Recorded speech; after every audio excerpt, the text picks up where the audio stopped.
Hello students, this is Sanju Thakur. Now welcome to Target Focus one step toward success best learning platform YouTube channel में आप सभी का स्वागत है। तो जो भी आज हमारे साथ नए जुड़े हैं तो चैनल को सब्सक्राइब कीजिए और बेल आइकन को जरूर प्रेस कीजिएगा ताकि हमारी वीडियोस की नोटिफिकेशन आप सभी तक सबसे पहले पहुंच सके।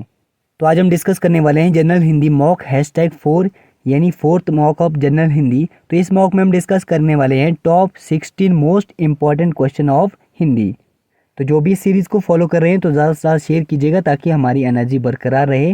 तो कंटिन्यू कर लेते हैं आज के सेशन को। तो आज का पहला क्वेश्चन है, खड़ी बोली का दूसरा नाम क्या है? खड़ी बोली का दूसरा नाम क्या है? ऑप्शन दे रखे हैं मगही, कौरवी, हिंदुस्तानी या फिर बघेली। तो जल्दी से चूज कर लीजिए, खड़ी बोली का दूसरा नाम क्या है। आई होप आप सभी ने चूज कर लिया होगा। तो ऑप्शन नंबर बी सही हो जाएगा, कौरवी। तो अगला क्वेश्चन है, भारतीय संविधान में हिंदी को मान्यता कब मिली?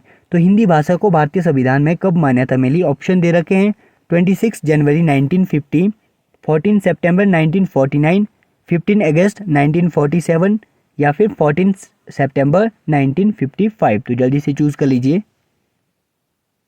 आई होप आप सभी ने चूज कर लिया होगा। तो ऑप्शन नंबर बी सही हो जाएगा, 14 सितंबर 1949।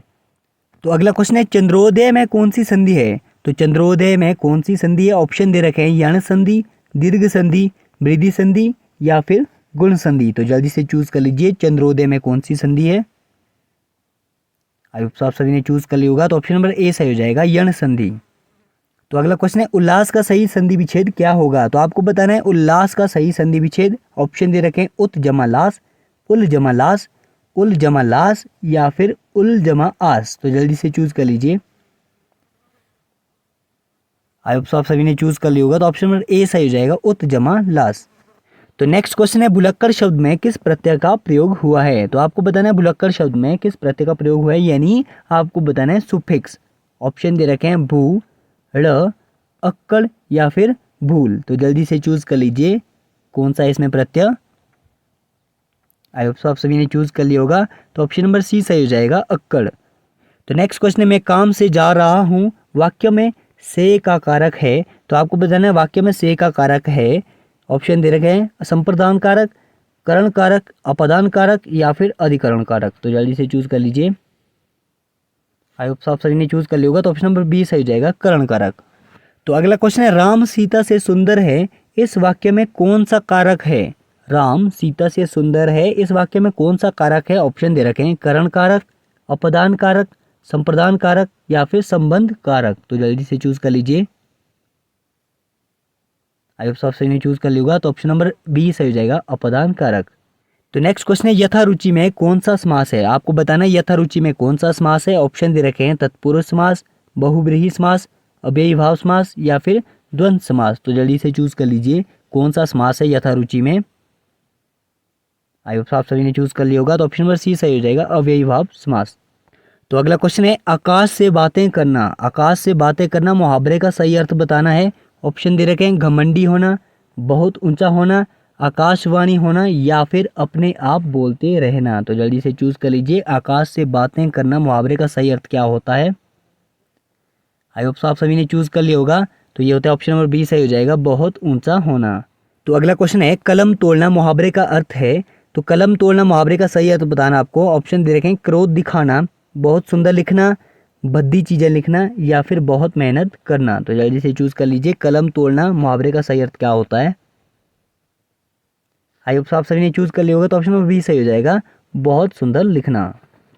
तो अगला क्वेश्चन है, जंगल का पर्यायवाची शब्द है। तो आपको बताना है जंगल का सही पर्यायवाची शब्द कौन सा है। ऑप्शन दे रखे हैं प्रमोद, विश्रानित, कांतार या फिर देव। तो जल्दी से चूज कर लीजिए, जंगल का पर्यायवाची शब्द क्या होता है। आई होप आप सभी ने चूज कर लिया होगा। तो ऑप्शन नंबर सी सही हो जाएगा, कांतार। तो अगला क्वेश्चन है, यमुना का पर्यायवाची शब्द है। तो आपको बताना है यमुना का सही पर्यायवाची शब्द क्या है। ऑप्शन दे रखे हैं कालिंदिनी, भागीरथी, यामिनी या फिर कालिंदी। तो जल्दी से चूज कर लीजिए, यमुना का सही पर्यायवाची शब्द कौन सा है। आई होप आप सभी ने चूज कर लिया होगा। तो ऑप्शन नंबर डी सही हो जाएगा, कालिंदी। तो अगला क्वेश्चन है, उपकार का विलोम शब्द क्या होता है। आपको बताना है उपकार का विलोम शब्द। ऑप्शन दे रखे हैं विकार, अनुपकार, अपकार या फिर तिरस्कार। तो जल्दी से चूज कर लीजिए, उपकार का विलोम शब्द। आई होप आप सभी ने चूज कर लिया होगा। तो ऑप्शन नंबर सी सही हो जाएगा, अपकार। तो अगला क्वेश्चन है, प्रत्यक्ष का विलोम शब्द क्या होता है। तो आपको बताना है प्रत्यक्ष का विलोम शब्द। ऑप्शन दे रखे हैं अपरोक्ष, परोक्ष, सुंदर या फिर प्रत्यय। तो जल्दी से चूज कर लीजिए प्रत्यक्ष का विलोम शब्द। आप सभी ने चूज कर लिया होगा, तो ऑप्शन नंबर बी सही हो जाएगा, परोक्ष। नेक्स्ट क्वेश्चन है कौन सा वाक्य अशुद्ध है। तो आपको बताना है इन चारों में से कौन सा वाक्य अशुद्ध है। ऑप्शन दे रखे हैं साहित्य और जीवन का अभिन्न संबंध है, श्री कृष्ण के अनेकों नाम है, हमारे शिक्षक प्रश्न करते हैं, या फिर यह काम आप पर निर्भर है। तो जल्दी से चूज कर लीजिए, आपको बताना है अशुद्ध वाक्य कौन सा है। आप सभी ने चूज कर लिया होगा, तो ऑप्शन नंबर बी सही हो जाएगा, श्री कृष्ण के अनेकों नाम है। तो नेक्स्ट क्वेश्चन है किस रस को रसराज कहा जाता है। किस रस को रसराज कहा जाता है। ऑप्शन दे रखे हैं श्रृंगार रस, वीर रस, हास्य रस या फिर इनमें से कोई नहीं। तो जल्दी से चूज कर लीजिए रसराज किसको कहा जाता है। आप सभी ने चूज कर लिया होगा, तो ऑप्शन नंबर ए सही हो जाएगा, श्रृंगार रस। तो आज के सेशन में इतना ही करते हैं। उम्मीद है आप सभी को आज का सेशन पसंद आया होगा। तो अगर पसंद आया होगा तो लाइक से सब्सक्राइब कीजिए टारगेट फोकस यूट्यूब चैनल को और बने रहिए हमारे साथ, यानी टारगेट फोकस यूट्यूब चैनल की टीम के साथ।